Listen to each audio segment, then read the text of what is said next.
El 26 de diciembre del 2013 desapareció mi mamá, María Guadalupe López Trujillo. En ese entonces ella tenía 33 años, mi hermana mayor 17 y yo 15. Las tres éramos muy pequeñas para concebir tanta violencia. Definitivamente con su desaparición todo cambió en mi vida. Yo ni siquiera sabía que existía ese delito. En ese momento no había fichas de búsqueda en redes sociales, tampoco las caras de las personas desaparecidas tapizaban las calles. En mi mente únicamente desaparecían los objetos, nunca las personas. Todo cambió absolutamente y muy pronto nos dimos cuenta, mi hermana y yo, que tendríamos muy poco respaldo emocional en este proceso, y recuerdo que el primer momento en el que lo asimilamos fue cuando ella tuvo que ir sola a levantar la denuncia de desaparición a fiscalía, aún siendo menor de edad. También fue sola al Instituto Jalisciense de Ciencias Forenses a dejar su muestra genética. Y después también nos dimos cuenta que con la falta del respaldo emocional también vendría, pues, una falta de respaldo económico, y me di cuenta muy pronto que necesitaba buscar un trabajo, y a los pocos meses empecé a trabajar. Por supuesto que había días que el dolor no me dejaba pararme en la cama, o que mi cuerpo se sentía exhausto de tener que tener trabajos de tiempo completo y aparte estudiar, pero mi margen de error era muy pequeño, no me podía dar el lujo como mis demás compañeros de la preparatoria de parar, porque me di cuenta que además de arrebatarme mi derecho de crecer con mi mamá, también fue arrebatado este derecho de ser adolescente y mis primeros años de juventud, donde uno, no sé, llega de la preparatoria y pues a veces no haces nada. Entonces, no me di cuenta de cuánto cargaba en mí y de este piloto automático en el que me había puesto para poder ser una persona funcional, una persona que cumpliera con sus obligaciones, hasta que por fin conseguí un trabajo 8 años después que me permitió pagarme terapia. Y recuerdo que en una sesión le dije a mi entonces psicóloga Miriam que me sentía una muy mala hija por que había momentos en los que yo estaba comiendo algo rico y entonces me detenía y pensaba, ¿será que mi mamá comió algo el día de hoy? O me sentía un monstruo cuando estaba con mis amigos, me estaba riendo,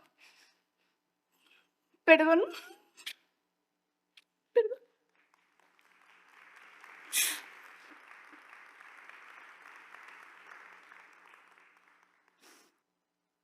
y me preguntaba cómo podía ser feliz y reírme en un mundo donde ella no estaba. Miriam me escuchó tan paciente y atenta como siempre y me preguntó, ¿vale? Si el día de mañana tu mamá regresara, ¿cómo crees que querría verte? ¿Feliz, haciendo cosas que te gusten, o triste, acostada en una cama, llorando, esperándola? Sin pensarlo, escupí la respuesta y le dije que sí, que ella me querría ver feliz. Y entonces Miriam me dijo que necesitaba aprender a vincularme con ella desde el amor y no desde el sufrimiento, y empezar a honrarla a través de mi felicidad. Quisiera decirles que yo salí de esa sesión con todas las respuestas, con 10 kilos de carga menos, de culpa, pero no, salí muy reflexiva, salí con una sensación profunda de mucha resistencia, porque seguía pensando cómo quería ser feliz en un mundo donde ella desapareció y todo siguió como si nada. Aún no estaba lista para entender las respuestas, para entender el significado de estas palabras de Miriam, porque aún hacían falta piezas. Y esas piezas llegaron al poco tiempo, cuando se me invitó a trabajar en una institución que atiende a víctimas del delito de desaparición. Antes de eso, yo no había conocido a nadie que tuviera la misma herida que yo no había hablado con nadie que también fuera víctima indirecta de este delito. Así que cuando pude hablar con esas personas me di cuenta que el problema era más grave de lo que nos permitimos ver. Y a pesar de que tengo muchas historias, no tengo tanto tiempo para contárselas, así que solamente les platicaré una que para efectos de esta charla voy a cambiar su nombre. Un día llegó a la institución una pareja de adultos mayores de más de 80 años cada uno, José y Juana, porque iban a ver el expediente por la desaparición de su hija, Estela. No iban solos, con ellos iba un niño de 8 años, Bruno, que es hijo de Estela, la víctima desaparecida. Y mi sorpresa fue que la batuta de la conversación no la llevó ni José ni Juana, sino Bruno. Él me platicó que un día, de la nada, llegaron unos hombres armados, entraron a su casa y se llevaron a su mamá. Él, por supuesto, no pudo hacer nada para impedirlo y tal parece que vivían en una colonia un tanto problemática porque de alguna manera Bruno sabía dónde existían estas casas de seguridad y cuando escuchó que todo estaba más calmado, corrió a una de estas casas, pudo asomarse a una ventanita y vio a lo lejos a su mamá. Entonces, Bruno corrió de nuevo a casa de sus abuelos, de José y de Juana, y les platicó lo que habían pasado. Ellos, apurados, fueron a la a la estación de policías más cercano y les platicaron lo que había pasado. Y quizá es la falta de protocolos o de conocimiento, pero nunca les dijeron qué tenían que hacer para conseguir una orden de cateo. Cuando por fin José y Juana consiguieron esta orden, ya era demasiado tarde porque Estela ya no estaba en esta casa. Las piezas faltantes eran José, eran Juana, eran Bruno y eran cada víctima que atendí. Y entendí que no nos estamos dando cuenta que hay una herida colectiva que con cada víctima que desaparece se hace más profunda. Y el problema de no atender esto es que tenemos vidas cortadas por la violencia. Y es que a mí me preocupaba pensar si Bruno sentía la misma culpa que yo al comer algo rico. A mí me preocupaba ver los ojos de desolación de José y de Juana, preocupados pensando quién va a cuidar de Bruno el día que ellos falten. Me preocupé también pensar si esta falta de atención hacía que nos estuviéramos perdiendo de un científico, de un futuro artista, académico o deportista de Bruno por esta falta de apoyo. Entonces, pasé muchas noches pensando cómo podríamos regenerarnos ante tanto dolor y es que llegó este concepto del derecho a volver a ser felices. ¿Qué no es el derecho a volver a ser felices? Hacer como que no existe la persona desaparecida o dejar de buscarla. Pero ¿qué sí es este derecho a volver a ser felices para mí? Poder retomar mi proyecto de vida previo al hecho victimizante, volver a tener ilusión en el futuro, volver a reírme sin culpa o volver a comer algo rico que me guste.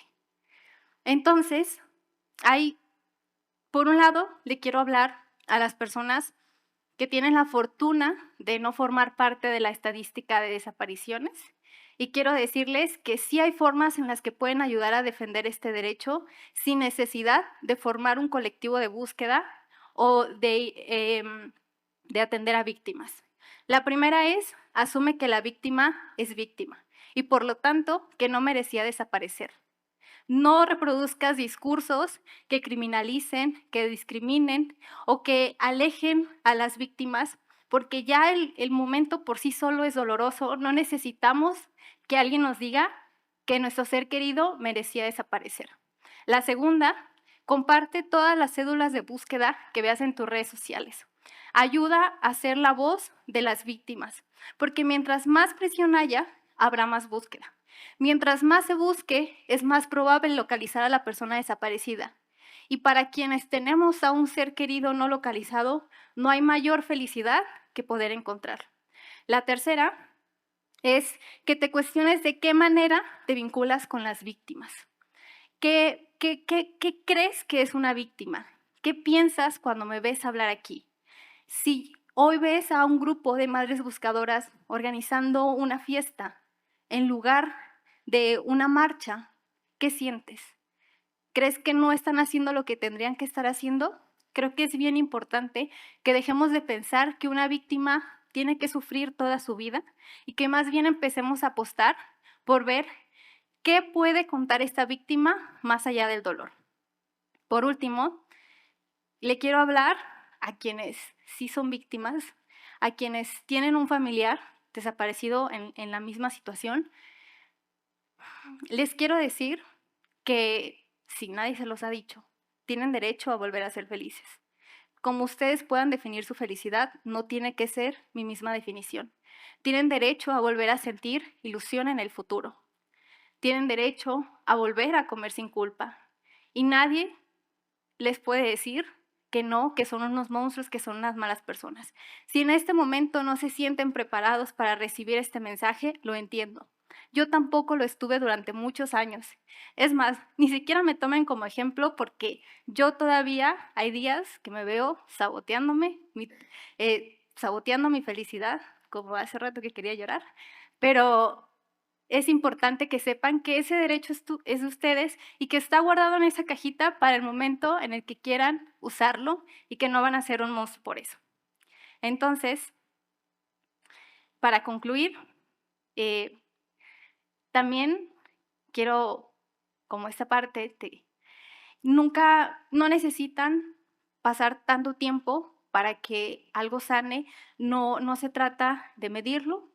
Han pasado 13 años desde la desaparición de mi mamá y puedo decirte, mami, que te seguimos buscando, que la lucha no ha terminado, pero que ahora lo hago desafiando mis propias creencias y las de la sociedad, porque he entendido que sí, merezco vivir un proceso de búsqueda con dignidad. Sobre todo porque sé que desde donde tú estás, defiendes este derecho, porque no hay nada que anhele más tu alma que mi hermana y yo volvamos a ser felices. Muchas gracias.